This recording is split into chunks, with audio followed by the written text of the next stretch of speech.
我明明是公司3个创始人之一，占股30%，可在年底分红当天，账户却只到账250元。我以为是财务搞错，冲去质问。新来的财务总监方兰兰却对我眨着无辜的大眼睛。江总，您前来找我是有什么事吗？我前来找你是问一件事，我收到的分红怎么只有250元？是不是发错了？按我所占股份，应该至少是200万。方兰兰的目光落在手机屏幕上，她眼中闪过一丝不易察觉的得意，但很快又被一层无辜的水光覆盖。江总，稍等下，我查询下财务系统。随后，方兰兰敲起了键盘，在电脑上飞快输入些什么。几秒后，她抬起头，脸上写满了遗憾和抱歉。江总，我已经确认了，公司账户转给您的确实是250元。为什么？我再也无法维持平静，声调猛地增高。方兰兰身子微微一缩，像被我的语气吓到了一般，随后用更柔和的语气说出了那番排练好的台词：江总，请您理解，公司今年的账面是亏损啊，年底资金压力大，能给您发250元，已经是我们东拼西凑，想办法给您的心意了。亏损？我猛地向前倾身，手撑在桌面上，怒火让我的眼前发黑。你在胡说八道！我上周刚看过报表，公司净利润670万，你告诉我亏损？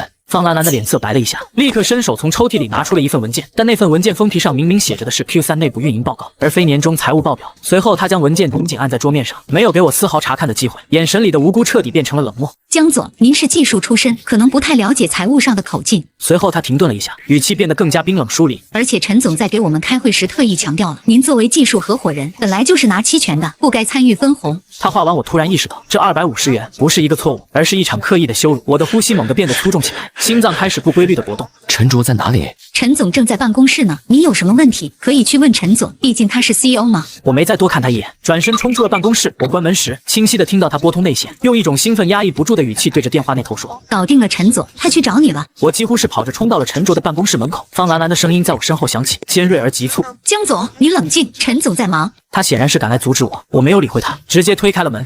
陈卓，陈卓正在办公桌前，看到我时，脸上的表情迅速从镇定变成了不悦。他身边空无一人，显然方兰兰已经提前通风报信。江13，你干什么？财务的事情兰兰已经和你解释清楚了，你现在跑来我办公室闹什么？他皱着眉，语气带着不耐烦。随后我大步走到他桌前，将手机屏幕的250元对着他，我的手在颤抖，不是因为寒冷，而是因为愤怒。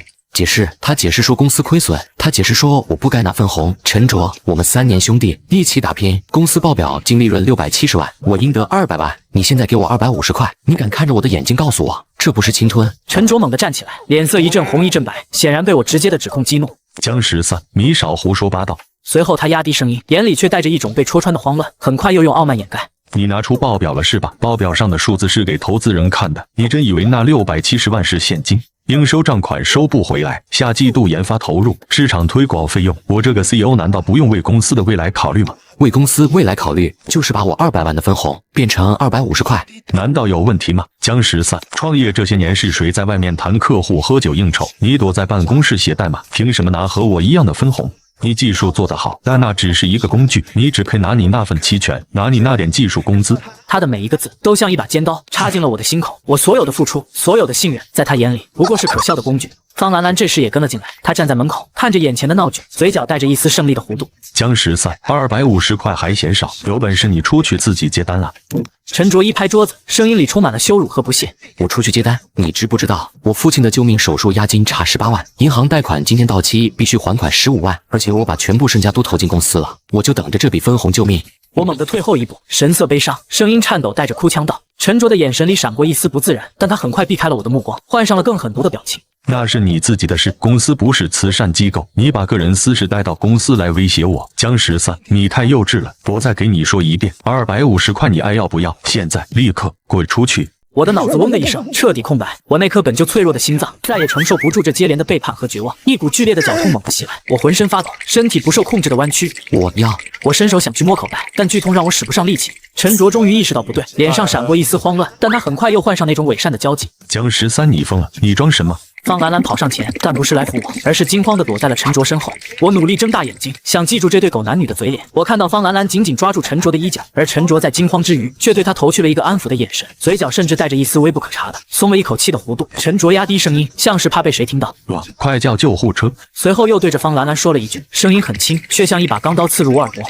兰兰，你别怕，江13自己就有心脏病，跟你没关系。我的身体重重砸在地板上，剧痛反而带来了一瞬的清明。我最后一眼看到方兰兰扑在陈卓怀里，两人对视了一眼，那眼神里充满了一种令人作呕的胜利的笑意。5天后，我的父亲走了，从公司倒下后，随后我被救护车送去医院抢救。虽然我活了下来，但我的父亲却没有等到我筹够那笔18万的押金。我把全部时间都用在了向亲戚借钱和银行交涉上，但那笔钱就像一个永远填不满的黑洞。当我拖着虚弱的身体，拿着东拼西凑来的零钱冲到医院时，一切都晚了。父亲已经从手术安排表上被划掉了。他抓着我的手，虚弱的笑，那张憔悴的脸平静的让人心痛。儿子，是不是公司又遇到麻烦了？没事啊，反正我这把老骨头也活够本了。他的眼神里没有责怪，只有对我深深的担忧。他知道我把一切都压在了那家公司。我跪在病床前嚎啕大哭，我不敢告诉他真相，我不敢告诉他那笔救命钱是被我最信任的兄弟以250元的屈辱方式，活生生的从我手中夺走的。我害死了父亲。3天后，父亲的葬礼上，黑色、白色、香烛和哀乐，一切都沉浸在悲痛之中。我站在灵堂前，双眼通红，身体摇摇欲坠。这时，门口传来一阵喧哗，陈卓带着公司全体员工来了。他们穿着整齐的西装和套裙，脸上带着一种不合时宜的关心和八卦。方兰兰走在最前面，她的米色套装在黑色人群中格外显眼。她还贴心地准备了一个巨大的花圈。我看到花圈上的挽联时，我的血液瞬间直冲大脑。花圈上大大的8个字，刺眼至极：祝贺老登荣登地府。随后我冲到方兰兰面前，一把抓住她的胳膊，声音因为愤怒而颤抖。方兰兰，你什么意思啊？我要杀了你！方兰兰像是被我粗暴的动作吓到，她那张白莲花的脸立刻委屈地皱了起来，眼泪在眼眶里打转。江总，对不起，我以为老登是夸人的意思。随后她用一种全场都能听到的音量尖叫道：陈总说您父亲是老技术专家，我上网查了查，有人说老登是对老专家的爱称。她抽噎着，声音里全是无辜和惶恐。方兰兰，你……我气得说不出话，这拙劣而恶毒的借口比直接的辱骂更让我心寒。陈卓赶紧大步上前，一把推开了我，将方兰兰护在了身后。江13，你别这样。陈卓的语气里带着责备，仿佛我才是那个无理取闹的人。兰兰也是好心，她初来乍到，不懂规矩，你就不能体谅一下吗？随后陈卓转头对方兰兰温柔地说：兰兰，你别怕，没事的。随后陈卓压低声音凑到我耳边，用一种只有我们俩才能听到的声音说：听说你最近缺钱，你父亲的医药费和葬礼，我可以私人借给你，别把火发在兰兰身上，她没惹你。借？我用3年青春、全部积蓄、无数个通宵换来的30%股权，现在要找他借钱安葬最终被他害死的父亲。我心脏骤然一疼，那股熟悉的剧烈绞痛再次爆发，比任何一次都要猛烈。我的身体开始摇晃，我知道我又要倒下了。我的意识开始消散，但这一次，那股刻骨的恨意却比任何一次都要清晰。陈卓、方兰兰，你们害死我父亲，你们羞辱我至此。如果我这次还能醒过来，我发誓，我必将让你们付出比我痛苦100倍的代价。我的身体重重地倒在冰冷的地面上，旁边就是那句写着荣登地府的花圈。我再次从黑暗中醒来，入眼是无尽的白。我活过来了，这已经是我第3次被送进急救室，第1次是体检，第2次是公司，第3次是父亲的葬礼。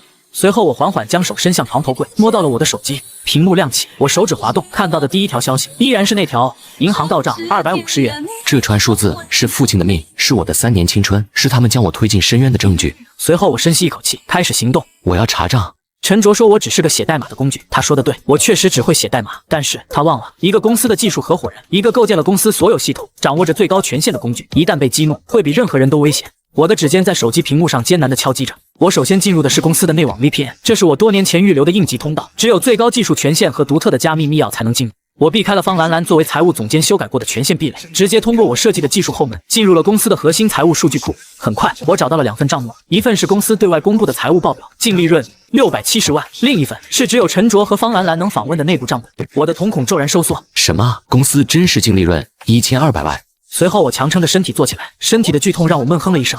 1200万，他们对外的报表居然少了整整530万。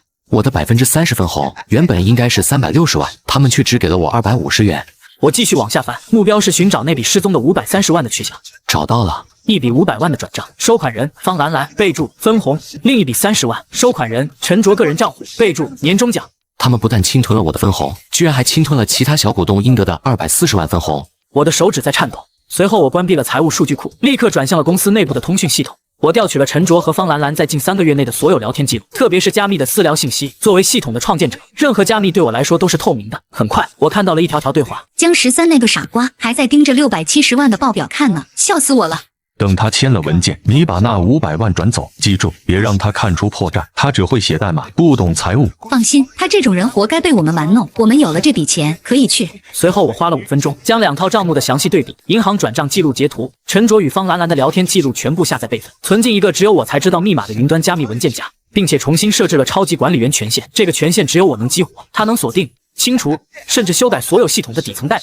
做完这一切，我靠在了病床上，大口喘着气，我的脸色比白色的床单更加苍白，冷汗浸湿了病号服，但我嘴角却勾起了一个冰冷而坚硬的弧度。证据我有了，动机他们给足了。陈卓、方兰兰，你们想让我死，我偏要活。从现在开始，这场戏换我来主导了。随后我办理完出院手续，去了公司楼下的一家咖啡馆。我给公司另外2位小股东李工和王姐分别发了信息，他们各占公司10%的股份，都是在创业初期投入了辛苦钱的技术骨干，但因为不参与管理，早已被陈卓边缘化。10分钟后，李工率先到了，他穿着一件皱巴巴的 T 恤，看起来比实际年龄苍老，常年加班让他眼底带着厚重的黑眼圈。13，你怎么出院了？你身体没事吧？他带着关切，但眼神里更多的是疑惑。没事，谢谢李工关心。我语气平淡，随后拿出手机，打开一个加密邮件，推到他面前。李工，今年的分红你收到了多少？李工脸色一僵，低头看了一眼，5万块。陈总说公司今年经营困难，亏损严重，我也不好说什么，就当是分红吧。李工，你看一下这份邮件，公司的真实净利润是1200万，你的10%股份应得分红是120万。李工的呼吸猛地一滞，他不可置信地瞪大了眼睛，嘴唇微张。你说什么？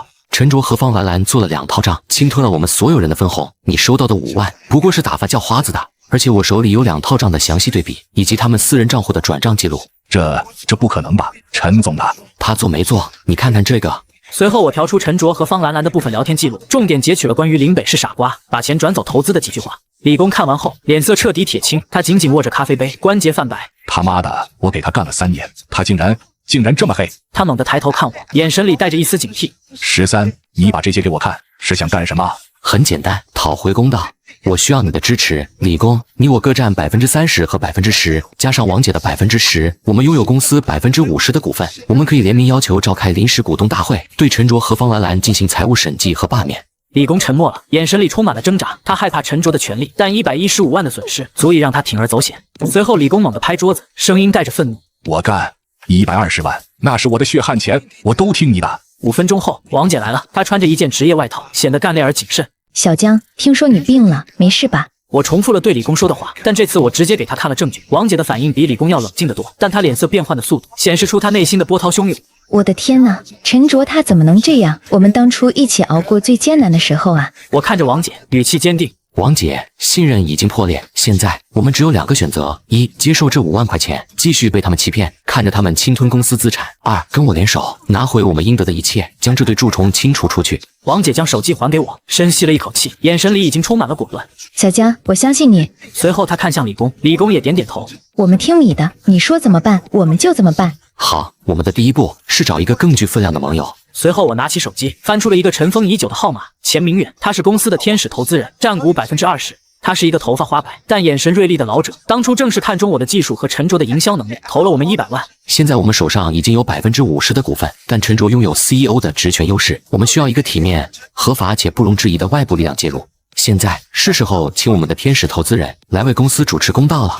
很快，钱明远也来到了咖啡馆。钱明远关切看着我：“小江啊，好久没见了，你脸色不太好，听说你父亲……”我打断了老钱的话，语气平淡：“谢谢钱叔关心，父亲的后事已经处理妥当。这次叫钱叔来，是为了公司的事情。”随后我打开带来的轻薄笔记本电脑，将加密 U 盘插入，调出了那份详尽的证据报告。我将电脑转向他，指着屏幕上的2栏数据：“钱叔，这是公司今年的真实账目和对外报表的对比。陈卓做了2套账，对外净利润670万，实际净利润1200万。”老钱戴上老花镜，开始仔细查看，他的脸色随着数据的滚动逐渐凝重。这是什么意思？他沉声问，语气里已经带上了一丝不悦。意思是，他侵吞了公司530万的利润，其中500万转入了财务总监方兰兰的个人账户，备注分红。方兰兰并非股东。老钱猛地一拍桌子，那声响在安静的包厢里格外清晰，茶盏都震得晃动了一下。混账！他这是职务侵占，这小子啊，吃了雄心豹子胆。钱叔，我手里有证据，包括转账凭证、银行流水和他们私下密谋的聊天记录。老钱气得浑身发抖，他取下眼镜，揉了揉眉心，长长的叹了口气。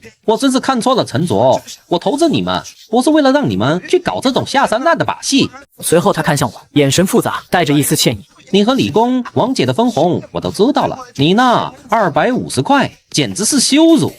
是的，钱叔，我个人是想，但陈卓和方兰兰这种行为已经严重危害了公司的资产安全，触犯了法律，也触犯了我们所有股东的利益。随后我停顿了下，语气沉稳道：“李工和王姐已经决定和我联手，我们现在拥有公司50%的股份，我们希望您能站出来，以20%股东的身份，和我们一起对陈卓和方兰兰提起诉讼，并要求召开临时股东大会，罢免陈卓的 CEO 职务，并且送他们进监狱。”老钱没有立刻回答，他端起茶杯，沉吟了许久，最终他猛地放下茶杯，发出了决断：“我同意，我不仅要加入，我还要把事情做绝。我马上联系我认识的律师和审计团队，要动就动彻底。我要让陈卓知道，资本圈的规矩不是他一个小小的 CEO 能破坏的。小江，你做得很好，冷静，证据充分，目标明确。你比陈卓更适合做 CEO。”随后老钱从口袋里掏出手机，立刻开始拨打电话。我现在就让律师起草文件，要求今天下午召开临时股东大会，议题审查公司财务状况以及罢免陈卓 CEO 职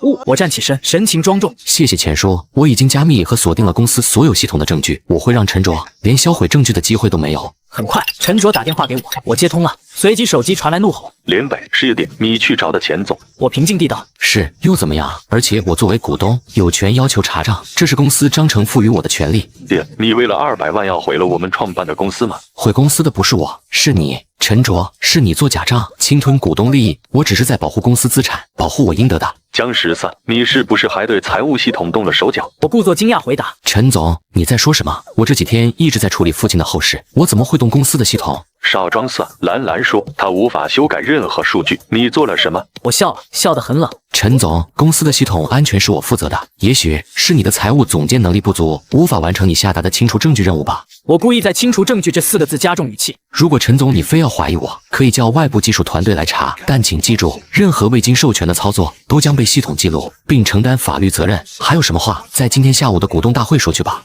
江13，爹。随后我不理会陈卓的怒吼，挂断了电话，并且拉黑了手机号码。下午3点，股东大会准时在公司顶楼会议室召开。长桌一侧是我、老钱、李工和王姐和一位审计师，对面是陈卓、方兰兰以及陈卓请来的一位神色紧张的私人律师。陈卓强撑着镇定，试图掌控局面。既然大家都到齐了，那就由我这个 CEO。不必了，陈卓。